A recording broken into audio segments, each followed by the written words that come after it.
오늘은 마태복음 24장 본문의 말씀을 중심으로 세상의 끝, 마지막 타임라인, 과연 하나님께서 이 세상 끝에 어떤 일들을 펼치실까?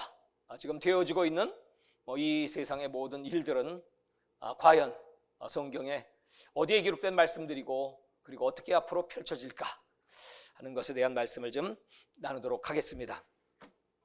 우리가 이 마태복음이라는 책을 왕의 복음이라고 합니다. 그러니까 예수님은 유대인의 왕이시며 또 모든 이방, 전 세계 모든 인류의 왕으로서 24장에는 그 왕이 이 땅의 미래를 어떻게 펼쳐가실까? 왕이 오셔서 천국복음을 전파하셨고, 그리고 그 왕이 십자가에 못 박혀 죽으시면서 자신이 부활을 통하여 왕 되심을 확실히 증명하시고, 그리고 이제 마지막 때에 되어질 일들이 어떻게 펼쳐질까 하는 것을 오늘 제자들의 질문을 통해서 예수님께서 친히 답변을 해주시는 장면이 오늘 마태복음 24장의 말씀입니다. 여러분, 지금 국제 정세가 아주 긴박하게 돌아가고 있음을 뉴스를 들으시는 분들은 금방 눈치채실 겁니다. 특별히 우크라이나라고 하는 나라가 소련의 러시아에 의해서 지금 아주 풍전등화의 위기를 맞이하고 있습니다. 북쪽, 동쪽, 서쪽 다 3면을 이 러시아가 약 10만 명의 군대를 파송해서 전쟁 준비를 다 끝내고, 그들은 이미 그 우크라이나의 모든 그 취약점들을 다 간파하고 있습니다. 그래서 얼마 전에는 그 해킹을 통해서, 러시아는 원래 이 해킹 강국이기도 하죠. 그 우크라이나 정부 7개 부처의 모든 인터넷 시스템을 전부 마비를 시킨 그런 일도 있습니다. 벨라루스라고 하는 그 북쪽의 나라가 있는데 그 나라는 아주 친러시아 국가입니다. 그 나라와 함께 연합훈련을 지금 계획하고 있습니다.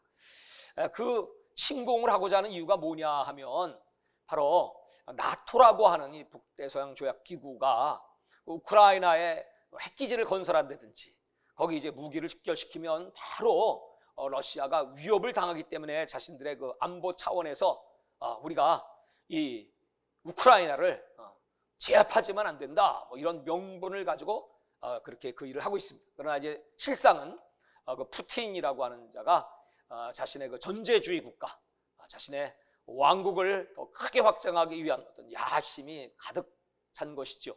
미국도 가만히 있지 않고 이제 많은 군사들을 파병할 준비를 하고 그쪽에 지금 상황이 아주 긴박하게 돌아가고 있습니다. 뿐만 아니고 우리는 얼마 전에 통가라고 하는 곳에서 그 해저 지하 화산이 폭발되어서 그것이 수십 킬로까지 그 화산재가 분출되었고, 그 위력이 일본에 일어났던 그 터졌던 원자폭탄, 그 원자폭탄의 약 50배 정도의 위력이라고 합니다. 근데 그것이 통가 인근에서 끝난 것이 아니고 이제 전 세계 환태평양 지역이라고 하죠. 그 주변 나라에 영향을 받고 있는데, 지금 이 지진학자들이 두려워하고 있는 것은 그것이 일본의 후지산에 영향을 미쳐서 그 후지산이 폭발하지 않을까 하는 그런 두려움 속에 잡혀 있고, 한 걸음 더 나아가면 그 화산대가 백두산으로 연결되어 있습니다. 그래서 백두산이 또 터지는 것은 아닌가. 하여튼 굉장히 지금 이 전 세계가 이 성경에 기록된 그 예언의 말씀들이 아주 긴박하게 처처의 난리의 소문, 또 거기서 끝나지 않고 기근, 지진, 전쟁, 여러 가지 상황들이 지금 막 겹쳐서 우리에게 다가오는 것을 우리는 눈으로 보고 있습니다. 또 뿐만 아니고 지금 코로나 팬데믹, 지금 마태복음 24장에는 전염병에 대한 언급이 없지만 누가복음 21장 11절에 보면 지진과 기근과 함께 예수님께서 마지막 때에 일어날 징조로 바로 전염병을 말씀했습니다. 이런 전염병들이 창궐함으로 말미암아 또 많은 사람이 죽게 될 것이다. 그 예언의 말씀이 지금 다 이루어지는 것을 우리가 보고 있죠. 오늘 예수님께서 제자들에게 하신 이 메시지 마태복음 24장 1절로 14절의 그 메시지 가운데 우리가 특별히 주목해야 될 단어가 있습니다. 그것이 뭐냐니 끝이라는 단어입니다. 끝. 오늘 제자들이 그렇게 예수님께 질문했죠. 세상 끝에 무슨 징조가 있으리까? 그랬더니 오늘 예수님은 그 끝을 세 가지 단어를 이 본문 속에 끝에 대한 단어를 말씀했습니다. 근데 예수님이 제자들이 질문한 그 끝이라는 단어와 예수님이 대답하신 끝이라는 단어의 이 헬라어 원문은 다릅니다. 오늘 다시 이 성경을 자세히 이렇게 연구를 해보면 제자들은 끝을 무엇으로 생각했을까? 제자들이 생각 끝이 뭐라고 할 때 그 끝은 슌텔레이아라고 하는 헬라어 단어입니다. 이 헬라어는 참 여러 가지로 정말 우리가 상상할 수 없는 그런 아주 신기한 신묘막측하다고 말할까요? 그런 의미들을 내포한 단어입니다. 왜 예수님이 로마 시대에 오셨고 또 로마의 헬라어는 전 세계에 확산되어 있을 때 아마 이 신약 성경을 기록하기 위함이겠죠. 그래서 이 성경학자들은 정말 1.1의 하나님 말씀은 떨어지지 않는다. 다 이루어진다. 그 말씀을 붙잡고 연구를 한 결과 오늘 이 마태복음 24장에 제자들이 그 원하는 그 슌텔레이아라고 하는 단어는 무슨 뜻이냐면 예수님의 초림부터 예수님의 재림까지의 시간. 우리가 성경을 쭉 펼쳐놓고 보면 이렇게 말할 수 있죠. 이제 초세, 중세, 말세. 이 초세라고 한다면 아담 창조부터 시작해서 이제 아브라함까지, 그리고 아브라함 시대부터 예수님이 탄생하시기 직전 시대까지가 이제 중세, 그리고 맨 마지막 예수님의 탄생과 함께 마지막 예수님의 재림까지를 말세, 이렇게 보통 분류합니다. 그러니까 이제 지금의 시대에는 말세 중에서도 예수님이 탄생하는 그때부터 말세가 시작됐습니다. 말세 중에 말세, 그래서 말세 지말 이렇게 얘기하고 있죠. 그래서 예수님의 제자들은 예수님이 재림, 그때 무슨 일이 일어날 것인가, 이제 그런 질문을 하는 것입니다. 근데 오늘 예수님께서 답변하시는 그 세상의 끝이라는 단어는 그런 뜻이 아니고 텔로스라고 합니다. 여기 보시면 24장 3절에 세상 끝에 무슨 징조를 제자들이 한 말이고요. 그 다음에 6절에 보시면 난리와 난리 소문을 듣겠으나 너희는 삼가 두려워하지 말라. 이런 일이 있어야 돼. 아직 끝은 아니다. 6절에 끝이 나오고요. 그 다음에 12절에 보시면 불법이 성함으로 많은 사람의 사랑이 식어지리라. 그러나 끝까지 견디자는 구원을 얻으리라. 여기 끝이 나오고요. 그 다음에 마지막 14절에 천국 복음이 모든 민족의 증언되기 위하여 온 세상에 전파되 그제야 끝이 오리라. 예수님이 하신 끝이라는 단어는 전부 텔로스입니다. 예수님의 이 텔로스는 제자들이 말한 그 끝과는 다르죠. 무슨 의미가 있을까요? 이 끝은 시간의 끝, 역사의 끝. 그러니까 예수님의 재림으로 끝이 아니고, 여러분 우리가 요한계시를 통해서 쭉 살펴보았지만 이 마지막 때가 예수님 초림부터 시작해서 이제 마지막 때가 시작됐습니다. 그것이 예수님이 재림하시기 직전에 한 일해가 남아있다. 다니엘의 예언이고요. 그 한 일해 7년입니다. 그 7년이 시작되면서 그 중에 마지막 천사가 나팔을 불면 마지막 천사의 나팔 소리와 함께 이제 예수님이 이 땅에 오시죠. 예수님이 재림하십니다. 그리고 나서 예수님의 그 재림과 함께 그 다음에 이 땅에서 펼치시는 마지막 역사가 있어요. 그것을 우리는 메시아 왕국 또는 요한계시록 20장에 기록된 천년 왕국 이렇게 말하는 것입니다. 그러니까 이 시간이라고 하는 것, 기독교는 일직선이라고 말씀드렸습니다. 일직선은 시간으로 시작해서 시간으로 끝나게 되는데 하나님의 시간은 언제까지냐면 아담부터 시작해서 이제 마지막 이 땅에 예수님이 재림하시고 재림하시면서 마귀, 사탄, 뱀, 용, 그 다음에 거짓 선지자, 이걸 무적행에 가두시죠. 그리고 1000년 동안 이 땅에서 그리스도의 왕국, 다른 말로는 천년왕국, 메시아 왕국이 건설되죠. 그 1000년까지의 시간, 그게 시간의 연속입니다. 마지막 시간이 천년왕국이 끝나고 그 마귀를 무적행에서 끄리 집어내고 영원한 불못에 집어넣고, 또 1000년 동안 이 땅에 살아남아있던 모든 인류를 마지막 심판. 그러니까 예수님이 끝까지 인내하는 자가 구원을 얻는다. 끝까지 예수 믿는 자 구원을 얻는다. 베드로후서 1장에, 베드로전서 1장 9절에 믿음의 결국은 영혼의 구원이다. 그 말은 믿음의 마지막은 영혼의 구원이다. 그때 이 마지막 끝이라는 단어를 텔로스를 쓰셨거든요. 그러니까 이제 구원이라고 하는 것은 예수님 오실 때까지, 그 다음에 천년 왕국에 많은 사람들이 살 텐데 그 가운데 그때 예수를 알지 못하는 사람이 있을 겁니다. 막 생육하고 번성하니까 그들도 예수 믿어야 천국 들어가죠. 마지막 천국은 새하늘과 새 땅이니까 그곳에 갈 수 있는 그 사람들까지, 그게 이제 마지막 끝. 예수님은 천년왕국 뒤에 그 마지막 시간의 끝을 텔로스라고 말씀했어요. 그렇게 지금 예수님이 답변하시는 겁니다. 자, 그러면서 지금 일어나고 있는 이런 일들은 전부 재난의 시작이야. 이 재난의 시작이 되면 사람들은 환난을 당하죠. 지금 벌써 환난이 막 우리 앞에 막 다가오고 있습니다. 특별히 코로나 팬데믹은 아주 급속도로 빨리 사람들이 막 압제당하고 고통을 받습니다.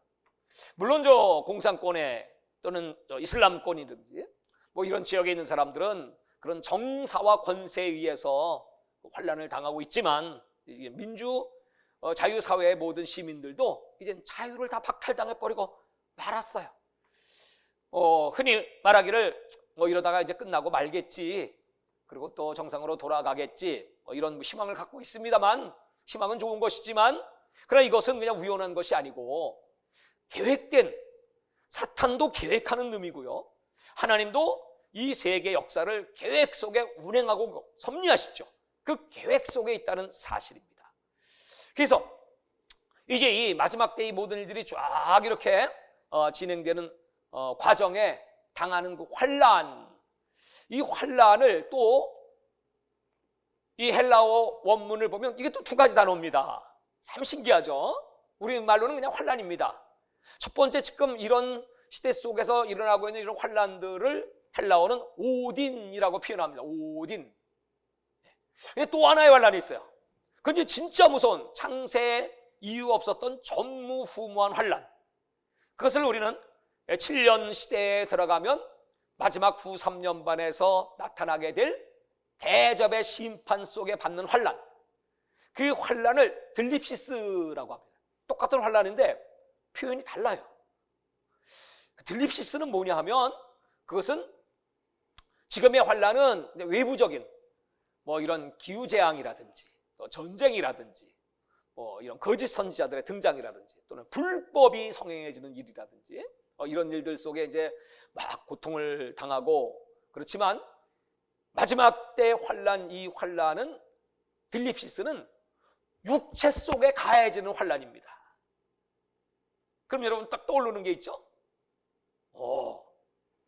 앞으로 종교적 적그리스도와 정치적 적그리스도가 등장합니다. 요한계시록 13장에 이제 두 짐승이 바다에서 나오는데, 바로 하나는 종교적 적그리스도, 여기 오늘 마태복음 24장에는 거짓 선지자들이죠. 거짓 선지자. 두 번째는 정치적 적그리스도입니다. 그것은 마태복음 24장 15절부터 등장하는, 자기를 하나님이라고 다 경배하지 않으면 그들이 매매를 할 수 없도록, 그 정치적 적그리스도가 예루살렘 성전에서 딱 버티고 세계를 제패한 세계 대왕, 임금, 대통령입니다. 그래가지고 전 세계 모든 사람들이 자기에게 경배를 하게 만듭니다. 하나님의 자리에 오르는 거죠. 그래서 경배하지 않으면 표를 주지 않습니다. 경배한 자만 이마나 오른손에 표를 받습니다. 그 표가 있어야만 또 매매를 합니다. 그게 이제 먹고 살기 위해서는 사탄을 경배하지 않을 수 없죠. 그 정치적 적 그리스도가 등장한다는 겁니다. 아직은 등장 안 했죠. 그러나 이제 종교적 적 그리스도는 지금 많죠. 많은 이단들이 등장했고, 뭐 스스로 자기가 메시아라고 하는 그런 자들이 얼마나 많이 있습니까? 그래서 이런 그 재앙들이 막 쏟아져 내려오면서, 여러분, 우리가 성경이 진리라고 믿으신다면 이런 제가 말씀드렸던 이런 사건들이 지금 앞으로 준비돼 가고 있고, 누군가 이런 사탄의 일을 하기 위하여 그 일을 앞에 나서서 하는 자가 있겠죠. 이런 얘기하면 사람들이 음모야. 근데 옛날에 음모라고 했던 얘기들이 지금은 다 이루어지고 있습니다. 누군가 그 준비를 하고 있어요. 누군가 그렇게 우리 인류를 압제하고 통제하고 정말 그걸 받아들이지 않으면 살 수 없는 그런 시대로 만들어가고 있어요. 그것이 바로 지금 우리 눈앞에 펼쳐지고 있는 4차 산업혁명 시대가 열리고 있다. AI, 인공지능에 의한, 그것을 빼고는 지금 얘기할 수 없는, 이 세상의 어떤 기업이든지 그걸 무시해가지고는 살아남을 수 없는 그런 시대로 돌입하고 있습니다. 그리고 이 인터넷이라고 하는 것이, 사물 인터넷, 물건과 물건 간의 어떤 연결에서 끝나지 않고 사람과 물건, 사물이 연결되는 인터넷 시대로 좀 바뀌어가고 있어요. 자, 지금 여러분, 왜 코로나 팬데믹으로 말미암아 지금 많은 문제들이 지금 발생되고 있습니다. 근데 참 조금 깊이 생각하면 이런 의심을 안 할 수가 없죠. 아니, 지금 백신이라는 것을 맞으면 예방 효과가 있고, 또 백신 맞은 사람에게는 아무 이상이 없어야 되는데, 뭐 돌파 감염, 뭐 생전 들어보지도 못한 그런 말입니다. 그것들이 막 일어나고, 또 한 번 맞으면 끝나지 않고 두 번, 아니 두 번도 아니고 이제 3번 부스터 샷, 거기서 끝나지 않고 이제 4차, 5차, 6차 뭐 이렇게 돼가고 있는 걸 보면서 여러분, 뭐 조금만 생각하는 사람들은 이것이 정상적인 일일까? 어떻게 이런 일이 있을 수 있나? 백신 패스를 갖지 않으면 식당에도 갈 수 없는, 많은 행동에 제약을 받는, 아니 세상에 이런 역사가 있었었나? 뭐 공산주의 세세 아닌 다음에야 자유민주주의 사회에서 어떻게 이런 일이 있을 수 있나? 그렇다고 해서 그 백신이 확실하게 효과가 검증된 것인가? 여러분이 백신학계에 의하면 어떤 백신이 개발되어 사람 50명 정도가 문제가 생기고 뭐 죽었든지 그런 부작용이 나타나면 당장 수업입니다. 이건 50명이 아니고 뭐 알려진 것만 해도 뭐 신문에 나오는 기사들을 다 합치면요, 이게 도대체 몇 명입니까? 대한민국 안에서도 전 세계적으로는 몇 명입니까? 죽은 자는 몇 명이고, 또 마비된 자는 몇 명이고, 후유증을 앓는 사람이 몇 명입니까? 그럼 이건 당장 이 백신은 수도비예요. 그렇죠? 그게 정상입니다. 그래서 수도하지 않습니다. 전 세계는 한 목표를 가지고 계속 그들의 계획을 밀어붙이고 있어요. 전 세계가 미국부터 시작해서 유럽의 여러 나라들, 우리 한국도 물론이고 똑같은 방향으로 이거 막 밀어붙이고 있습니다. 그렇게 언론은 다 계속 말하고 있습니다. 근데도 남들이 다 그러니까, 외국도 그러니까 이것이 정상이라고 믿고 그래서 순응하고 따라갈 것인가? 과연 그들은 그 뒤에 무슨 계획을 도모하고 있을까? 생각해 봐야 되지 않습니까? 특별히 그리스도인들에게 있어서는 오늘 이 성경이 말하고 있는 그 마지막으로 가는 길에 이 사탄이 하고자 하는 맨 마지막 프로젝트가 무엇인가? 그건 답은 딱 나와 있습니다. 그 답이 뭐예요? 임 하나 오른손에 표를 치고 짐승의 표입니다. 그래서 모든 인간들이 다 짐승 사탄에게 경배하게 만드는 시스템으로 만들어가는 겁니다. 이게 우연일까요? 이 세계에 아주 현대사에서 두 가지 큰 물줄기가 있습니다. 하나는 사상의 물줄기입니다. 두 사상하면 말할 것도 없이 자유민주주의 시스템과 공산주의 시스템, 프랑스 혁명으로 말미암아 자유민주주의 시스템이 구축이 되고, 그 다음에 러시아의 볼셰비키 혁명으로 말미암아 공산주의 시스템이 정착됐습니다. 그러니까 두 체제가 근대 역사에 있어서 계속 투쟁을 해왔죠. 그래서 두 체제를 딱 비교하고 보니까 결과가 어떻게 나왔습니까? 이 세계 마지막 분단 국가인 대한민국이 1988년도에 올림픽을 개최하게 됩니다. 올림픽은 이 두 체제 간의 거대한 영적 줄기를 바꾸는 계기가 되었죠. 그 공산권의 사람들이 서울에 와가지고, 아니 이 나라가 6.25 전쟁으로 황폐화된 나라 맞아?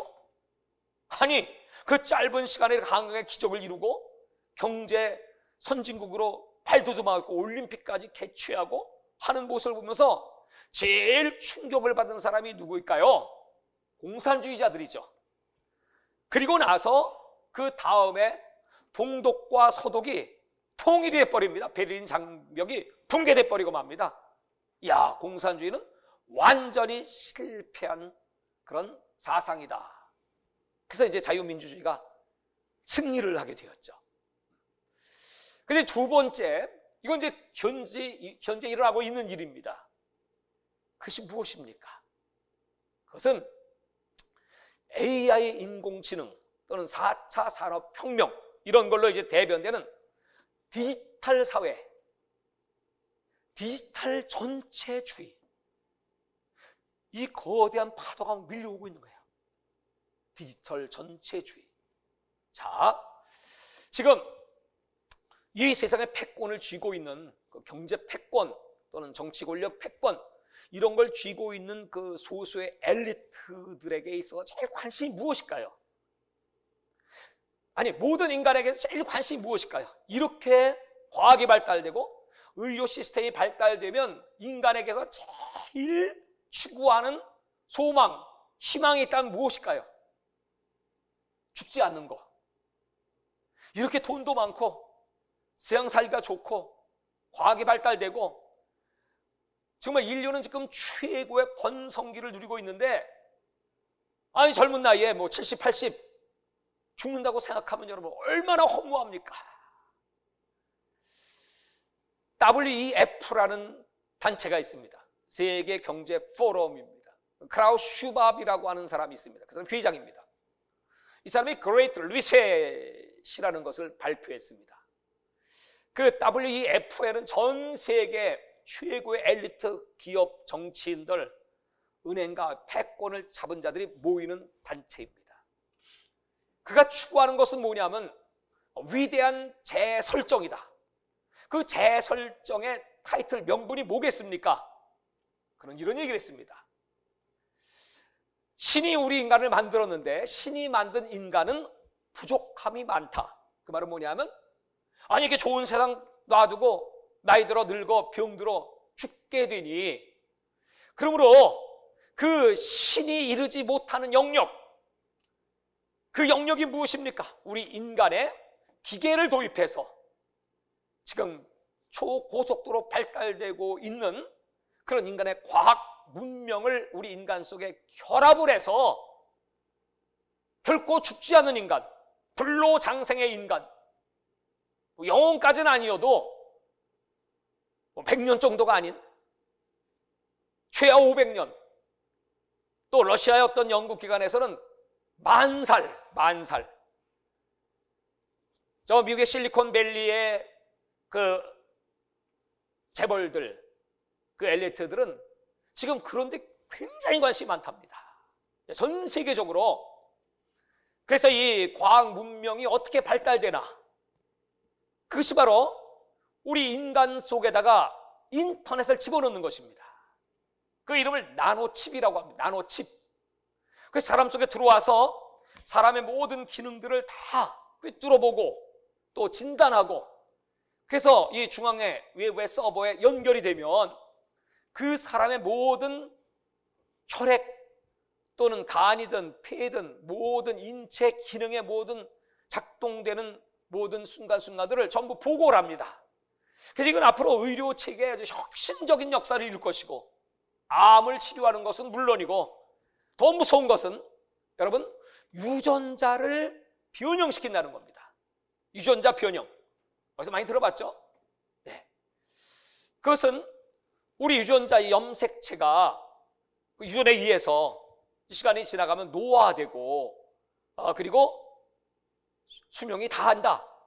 그것을 이제 바꾸든지 또는 유전자를 어떤 변형을 시키게 되면 이런 약한 몸이 아니고 강한 몸, 약한 세포가 아닌 강한 세포로 바꿀 수 있다. 근데 여러분 백신 할 때 우리가 한 번도 들어보지 못한, 그건 아마 뭐 전문가들도 잘 이해하기 힘들 것 같아요. mRNA 방식, 뭔 말인지 모르겠어요. 하여튼 그건 분명히 어떤 유전자하고 관련이 있거든요. 그래서 이걸 연구를 해가지고 우리 인간을 오래 살 수 있도록 의료 시스템에 엄청난 변화가 일어나게 될 것입니다. 그리고 명분만으로 보면 얼마나 소망이 되는 거죠. 예를 들면 뉴럴링크라고 하는 것을 이제 미국에서 뇌 연구를 하는 이제 학자들이 말이죠. 이 뇌 속에다가 또 우리 시각 속에다가 이런 나노칩을 집어넣어 가지고 외부의 그런 정보를 입력시켜주면 눈을 볼 수 없는 실명된 사람들이 그 외부의 정보를 내 속에 들어와 있는 그 나노칩 인터넷 조작에 의해서 정보를 다 받을 수 있고 눈으로 직접 볼 수도 있고, 그런 세상을 지금 만들어가고 있다는 것입니다. 일론 머스크가 그런 연구를 지금 많이 하고 있습니다. 또 빌 게이츠는 그런 불로장생 이런 걸 연구하기 위해서 그런 바이오 회사에 어마어마한 투자를 합니다. 그래서 이제 학자들이 거기 모여들어서 이제 그런 연구들을 하게 되고, 우리 인간에게 명분은 그렇죠. 우리 인간의 그 건강 증진을 위해서. 그는 원래 컴퓨터를 연구하는 사람이었고 컴퓨터를 판매하는 그런 사람이었는데 어느 순간부터 인류의 인간 복지를 위한 그런 사람으로 이제 바뀌어 버렸죠. 그래서 이제 그런 연구들을 계속적으로 시키면서 미국의 그 엘리트들에게 장학금을 주고 그들을 키우고 그들에게 마치 노벨상 같은 상을 막 수여하고 그런 사람들이 지금 전 세계적으로 막 일어나고 있습니다. 어떻게 보면 우리 인간에게 있어서는 굉장히 획기적인 그 인류 문화 발전에 공헌을 하는 것 같아 보이지만, 특별히 병을 가진 환자들에게는 엄청난 희소인 것처럼 들리지만 결국 그 속에 숨어 있는 건 무엇입니까? 진짜 여러분, 가난한 사람들이, 돈 없는 사람들이 그런 장치를 속에다 해가지고 또 이런 인체 그 내장 이런 기능들을 뭐 바꿔 달든지 뭐 염색체로 변형시키든지 해가지고 오래 살 수 있는 그런 처지가 될까요? 아마 그것은 소수의 사람, 어마어마한 부를 획득한 사람들 많이 누릴 수 있는 것이겠죠. 이것이 얼마나 큰 범죄인가, 윤리적으로 또는 영적인 면에 있어서 하나님 앞에 이런 일이 있을 것을 이미 인간의 원죄로부터 이런 일이 나타날 것을 창세기 3장에는 기록이 되어 있죠. 창세기 3장 3절부터 7절까지 한번 보시면 여기 이제 이런 말씀들이 있습니다. 인간의 그 최초의 범죄가 뭐냐면 창세기 3장 3절, 동산 중앙에 있는 나무의 열매는 하나님 말씀에 너희는 먹지도 말고 만지도 말라, 너희가 죽을까 하노라 하셨느니라. 뱀이 여자에게 이르되 너희가 결코 죽지 아니하리라. 결코 죽지 않는다.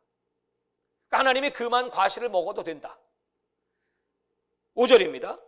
너희가 그것을 먹는 날에는 너희 눈이 밝아져 하나님과 같이 되어 선악을 알 줄 하나님이 아심이니라. 여자가 그 나무를 본즉 먹음직하고 또 하고 지혜롭게 할 만큼 탐스럽기도 한 나무인지라 여자가 그 열매를 따먹고 자기와 함께 있는 남편에게도 주매 그도 먹은지라. 이에 그들이 눈이 밝아 자기들이 벗은 줄을 알고 무화과 나무 잎을 엮고 치마로 삼았더라. 이때부터 이제 죄가 들어옵니다. 그걸 먹으면 눈이 밝아지고 하나님처럼 된다. 하나님처럼 된다는 건 뭐죠? 영원히 죽지 않는다. 다시 말해서 하나님 없이도 살 수 있다. 길이요 진리요 생명이신 예수 그리스도 없이 살 수 있다. 그렇기 때문에 우리 인류는 결국 하나님의 작품인 인류는 실패했다. 과학기술은 하나님이 하지 못한 일을 다 이룬다. 그래서 영생할 수 있다. 이것이 여러분 2029년도가 되면 벌써 우리 인간의 수명을 150세, 200세 이상 올리는 그런 기술은 거의 준비가 될 것이고, 앞으로 더 시간이 흘러 2040년, 2050년 정도가 된다면 이제 500살, 미국에는 무드셀라 연구소라는 것이 있답니다. 무드셀라 알죠? 969세를 살았던. 그렇게 우리 인간은 천수할 수 있다는 것을 지금 연구하고 있어요. 거기 어마어마한 돈을 투자하고. 그러기 위해서는 그들이 제일 중요하게 여기는 게 무엇일까요? 바로 우리 인체 정보입니다.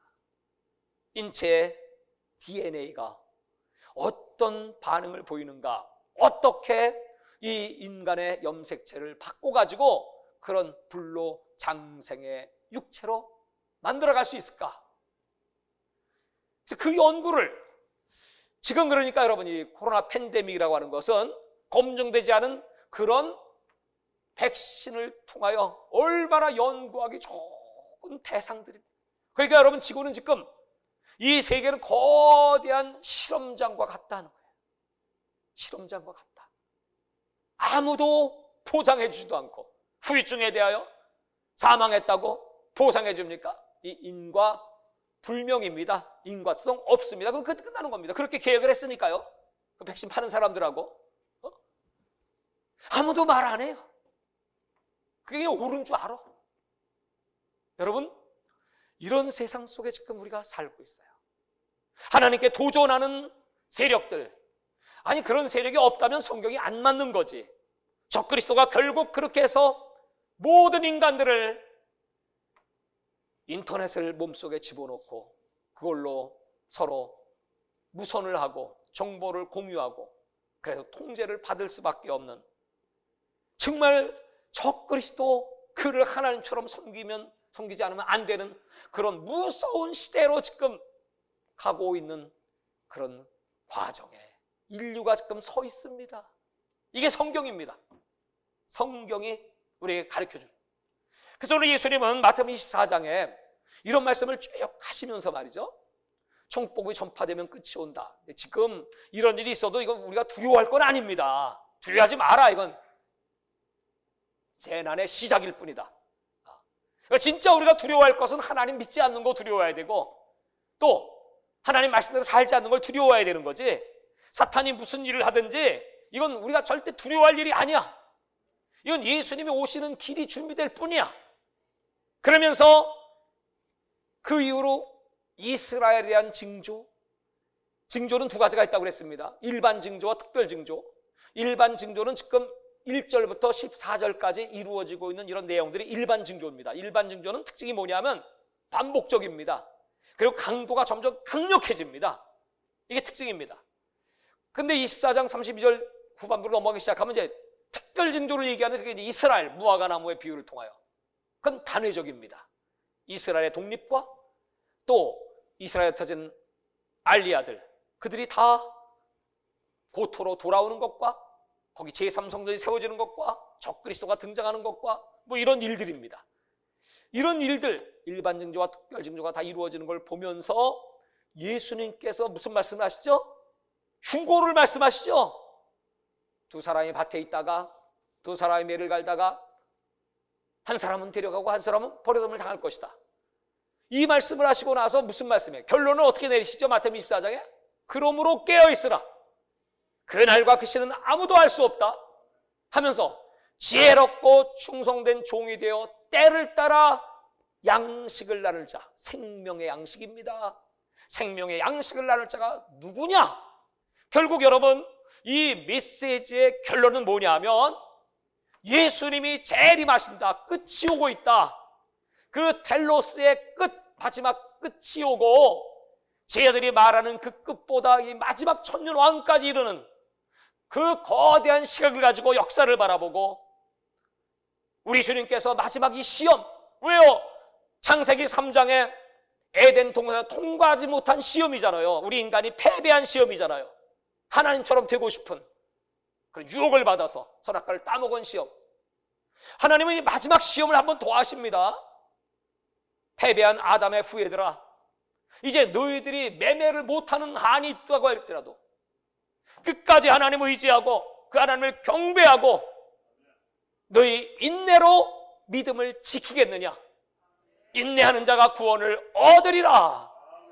그 마지막 시험입니다. 이거 통과한 자가 패배한 아담의 후예들이 예수 그리스도로 말미암아 성령의 능력으로 말미암아 이 시험을 통과하고 나서 바로 이제 14장에 예수님이 낫을 들고 이 땅에 강림하셔서 구름을 타고 오셔서 이 알곡들을 하늘로 쫙 끌어올리는 마지막 추수가 있지 않습니까? 사랑하는 여러분, 그걸 준비하고 정말 이 생명의 말씀 마지막 때 하나님이 우리에게 주시기를 원하시는 때를 따라 나리는 생명양, 지금부터라도 여러분 예수 잘 믿으세요. 예수님 확실하게 믿으세요. 두려워하지 말고 놀라지 말고 성경이 이루어지는 말고 비밀을 알려주신 걸 감사하고 이렇게 성경이 진실로 이루어지는 말씀이기에 분명히 예수님 오십니다. 분명히 끝이 옵니다. 그 마지막 끝에 우리는 주님을 뵙게 될 것이고 주님이 우리를 위해 준비한 천년 왕국에 들어서 주와 함께 첫째 부활에 참여한 자들은 왕 노릇하게 될 것이고 그리고 백보자의 심판, 그게 이제 마지막 끝입니다. 그 텔로스의 끝 다음에 하나님이 이 땅에 펼치시는 새하늘과 새 땅에서 영원히 주님을 찬양하며 주님과 함께 왕 노릇할지어다.